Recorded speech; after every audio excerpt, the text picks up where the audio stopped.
Guys अब आपका iPhone पहले जैसा बोरिंग बिल्कुल नहीं रहेगा, क्योंकि गाइस एप्पल ने सीरी एआई को लॉन्च करके ना गेम नेक्स्ट लेवल कर दी है। आज था WWDC 2026 और एप्पल ने iOS 27 को रिवील कर दिया है। एंड गाइस लिटरली आपका स्मार्टफोन बहुत स्मार्ट होने वाला है। जो लोग आपको कहते थे ना कि आपके एप्पल में सब बोरिंग है, भाई किधर है एआई और वो सारी चीजें, आज एप्पल ने आपके सारे गिले शिकवे दूर कर दिए। अगर आप भी अपने स्मार्टफोन में जेमिनी या फिर चैट जीपीटी को यूज करते हो ना, तो गाइस आप अनइंस्टॉल करने वाले हो, क्योंकि जो सीरी एआई आ गया है ना, ये सारे काम अकेला करेगा। अगर आप भी आज तक सीरी से जस्ट यूट्यूब ओपन करवाते थे या फिर कैलेंडर को ओपन करवाते थे या टाइम पूछते थे, तो भाई सीरी हो चुका है अब सीरी एआई वो जो पाकिस्तान में 20,000 वाले स्मार्टफोन आते हैं वो वाला नहीं। गाइस मैं आपको पहले ही बता देता हूँ कि ये जो सीरी एआई है ना, ये आपके बाकी एआई सॉफ्टवेयर से चैट जीपीटी या फिर जेमिनी प्रो से बहुत अच्छा काम करने वाला है, क्योंकि इसके पास ऑलरेडी आपके पूरे फोन की एक्सेस होती है।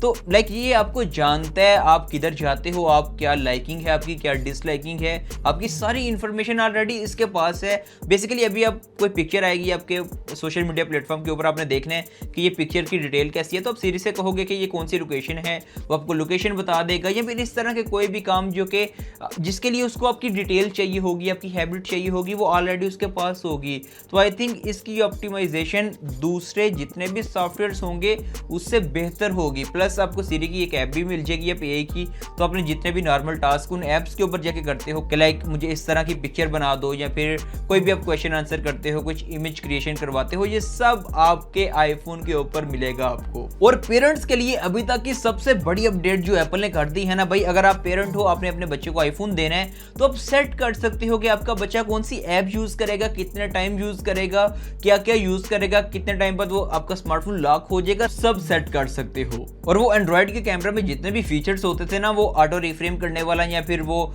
एक्सटेंड करने वाला या फिर इरेजर वाला, ये सारे ऑप्शन अब आपको इसमें मिल जाएंगे। बहुत एक्साइटिंग नहीं, लेकिन भाई एप्पल जब देता है तो फिर उसको थोड़ा सा रिफाइन करके देता है। और गाइस अगर आप चाहते हो कि इसके बाकी फीचर्स के ऊपर भी आपको मैं डिटेल से वीडियो दूं, तो आप कमेंट करके बताओ। लेकिन एक मसला है, इन फीचर्स को यूज करने के लिए ना आपके पास आईफोन भी होना चाहिए।